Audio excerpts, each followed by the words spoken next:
여러분 안녕하세요. 천연시모의 TJ입니다. 오늘부터 한 2주에서 3주 정도는 호텔 산업을 살펴볼 예정인데, 우리들이 여행 다니면서 호텔은 많이 이용하지만 실제로 투자할 때는 되게 관심 없어하는 분야죠. 특히 에어비앤비 생기고 나서 호텔 산업이 많이 위축될 거라는 얘기도 많았었고, 코로나 시절 거치면서 호텔이 완전히 몰락할 거다. 실제로 그때 매출도 굉장히 안 좋았고 문을 닫았던 호텔도 꽤 많았었죠. 하지만 코로나 시기가 지나면서 호텔 산업이 다시 정상 궤도에 올라왔고, 호텔 산업에 투자하셨던 분들은 알게 모르게 수익률이 엄청 좋습니다.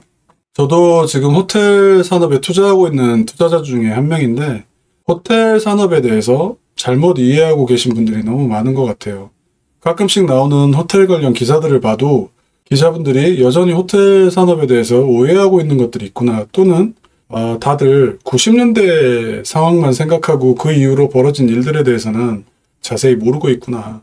대표적인 게 호텔 산업이 경기 민감도가 매우 높다, 이건데, 경기 민감도가 높다는 사실 자체를 부정하려는 것은 아니에요. 경기가 안 좋으면 호텔을 이용하는 관광객들이 줄기 때문에. 하지만 나중에 사업자들을 살펴볼 때 다 언급될 부분이긴 한데, 우리가 알고 있는 호텔 브랜드가 더 이상 호텔 중심의 사업을 하는 회사가 아니라 금융회사로 바뀌어버린 회사도 있어요. 그래서 경기 민감도가 과거만큼 그렇게 크지 않고 오히려 경기가 침체될 것 같아서 호텔 산업이 위축되지 않을까라는 기사가 나왔을 때, 호텔 산업에 대해서 잘 모르시는 분들은 주식을 팔기 시작할 거고, 주가가 빠지기 시작하면 오히려 투자 금액을 늘려야 하는 대표적인 산업이 호텔일 수도 있어요. 그래서 이번 기회에 우리가 호텔 산업에 대해서 제대로 이해하고, 사람들이 관심은 없지만 꾸준히 주가가 상승하는, 얼마 전에 살펴봤던 맥케슨 같은 회사처럼 호텔에서도 그런 회사를 한두 개 정도 찾아보자, 또는 찾았으면 좋겠다, 이런 생각입니다. 자, 그럼 새로운 산업 시작할 때마다 제가 맨 먼저 찾아보는 밸류체인, 호텔 산업 밸류체인부터 살펴보겠습니다. 호텔 산업 밸류체인은 생각보다 복잡하진 않아요.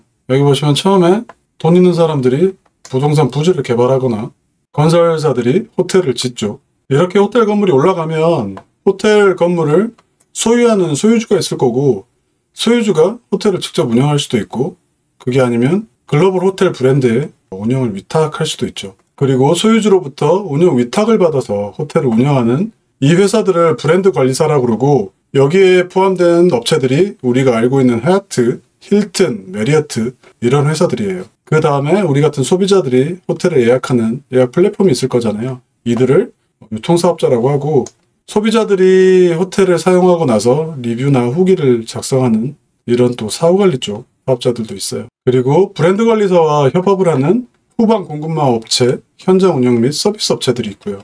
각 영역에 해당하는 사업자들을 쭉 살펴보면 이렇게 복잡합니다. 아까 얘기했던 후방 공급망 업체 살펴보면 식자재나 음료를 제공하는 회사, 그 다음에 어메니티나 가구 관련 회사, IT 회사, 보안회사, 이런 회사들이 포함되어 있고, 현장 운영 및 서비스 업체, 여기는 스파나 피트니스를 운영하거나 레스토랑을 운영하거나 그 다음에 객실을 청소하거나 이런 업체들이 여기에 해당해요. 근데 여기 보시는 후방 공급망 업체들 있잖아요. 말이 후방 공급망 업체지, 여기는 시스코나 US푸드 이런 회사는 우리나라 웬만한 대기업보다 사이즈가 큽니다. 그리고 유니폼을 렌탈해주거나 세탁해주는 여기 신타스 같은 이런 업체도 우리나라 웬만한 상위 30대 기업들 사이즈하고 비슷해요. 그래서 이쪽에 해당하는 업체들은 단순히 호텔만 상대하는 사업자들이 아니니까 나중에 기회가 있으면 각각의 사업자들을 따로 살펴보는 걸로 하고, 그리고 이쪽 유통사업자들, 여기도 마찬가지고요. 사후관리 쪽도 단순 리뷰를 작성하는 플랫폼이 아니라 CRM 쪽으로 들어가면 이쪽도 너무 큰 산업이기 때문에 여기도 나중에 따로 산업을 떼서 그때 살펴보는 걸로 할게요. 그러면 남은 거는 이쪽이고, 이쪽을 우리가 중점적으로 살펴보는 걸로 하겠습니다. 이번 호텔 산업 분석 시간에는. 사실 호텔 산업이 1950년대부터 본격화된 사업인데, 그 당시만 해도 이 세 개 부분이 거의 하나의 사업자들이 다 했던 영역이었죠. 그래서 영화 좋아하시는 분들은 알겠지만 덕시라는 영화, 좀 옛날 영화죠. 1991년도에 나왔던 이 영화를 보시면 이 부분을 정확히 이해하실 수 있을 것 같아요. 시간이 되시는 분들은 덕시 영화 한번 보세요. 굉장히 재밌습니다. 제가 재밌게 본 영화 중에 하나고. 자, 아무튼 1950년대 요때죠. 초창기.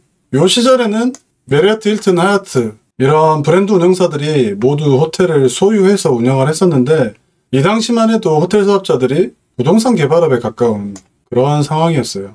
그러다가 1980년대에서 1990년대 들어서 호텔 사업자들이 파워벌판 개발해서 건물을 올리고 호텔을 운영하다가 시간이 지나서 부동산 가치가 올라가면 매각하고 돈을 버는, 우리가 이런 회사인가 아닌가 이런 의문을 갖기 시작해요. 그러다가 우리는 부동산 사업자가 아니야 라고 못을 박은 게 메리어트예요. 1993년도에 메리어트에서 호텔 소유와 호텔 운영을 분리를 합니다. 그리고 그 당시에 호텔 소유 부분을 분리했던 회사 호스트 호텔 앤 리조트, 여기가 현재 전 세계에서 가장 큰 호텔 리츠 회사가 됩니다. 아무튼 1993년도 메리어트가 호텔 소유와 운영을 분리하면서 호텔 산업이 크게 변화하기 시작했고, 메리어트에 이어 힐튼이 한 10년 뒤인 2007년도에 또 소유와 운영을 분리합니다. 그리고 하얏트는 얼마 전이에요. 2018년도. 그러니까 10년 단위로 메리어트가 93년도, 그리고 한 10년 뒤인 2007년도가 힐튼, 거기서 또 한 10년 지나서 2018년도에 하얏트가 호텔의 운영과 소유를 분리합니다. 이 호텔의 운영과 소유를 분리하는 이 전략을 자산 경량화 전략이라 그래요. 호텔이 부동산이나 건물은 가지고 있지 않고 그냥 운영만 하는 이런 모델. 호텔이 이런 모델을 추구하는 이유가 고정비를 줄이기 위해서죠. 경기가 안 좋을 때 부동산이나 건물을 가지고 있으면 감가상각 부분이 굉장히 크게 작용하잖아요. 그리고 모든 호텔을 직접 소유하면 전 세계로 확장하는 데 한계가 있겠죠. 자본의 제약이 있으니까. 그래서 타 브랜드에 비해서 상대적으로 자산 경량화를 빨리 시작했던 메리어트나 힐튼이 2010년대, 2020년대 들어서 전 세계로 호텔 체인을 엄청나게 확장해요. 방금 전에 자산 경량화 모델을 하는 이유에 대해서 가볍게 감가상각 부분만 언급했었는데, 이 부분을 조금만 더 자세히 살펴보면 첫째로 호텔 사업자들이 우리는 부동산 회사가 아니다, 이 부분에 대해서 인식하기 시작했다.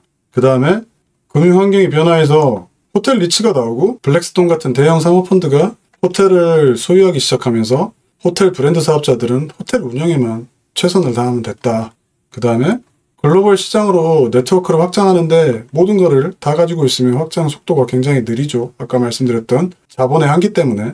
마지막으로 호텔 산업의 문제점이라고 지속적으로 지적받았던 경기 변동 리스크, 이 부분을 최소화하기 위해서 자산 경량화 모델을 선택했다, 이렇게 볼 수가 있어요. 그리고 자산 경량화 모델을 조금 빨리 도입했던 메리어트나 힐튼은 현재 자사가 보유하고 있는 호텔 비중이 1%도 안 돼요. 힐튼 같은 경우는 거의 없어요. 아무튼 자산 경량화 모델 도입 이후로 호텔 운영 방식이 완전히 바뀌었고, 현재 호텔을 운영하는 방식은 크게 두 가지로 볼 수가 있어요. 위탁 운영을 하던가, 그게 아니면 프랜차이즈를 주던가. 위탁 운영 쪽에 조금 포커스를 두고 있는 회사가 메리어트, 그리고 프랜차이즈에 집중하고 있는 회사가 힐튼.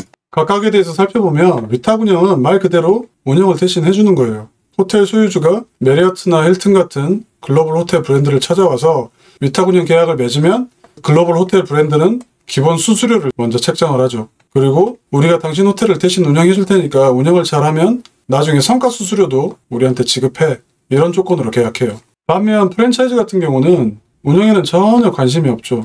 호텔 소유자가 프랜차이즈 계약을 맺으면 호텔 운영은 호텔 소유주가 직접 하는 거예요. 그러니까 음식점, 치킨집 같은 거 프랜차이즈하고 거의 똑같은 구조죠. 대신 프랜차이즈 계약을 체결하면 글로벌 호텔 브랜드가 가지고 있는 브랜드를 그대로 쓸 수 있는 거고, 이들 글로벌 사업자들이 호텔 운영에 필요한 시스템은 다 가지고 있을 거잖아요. 호텔 소유주가 그대로 이 시스템을 가져다 쓰게 됩니다.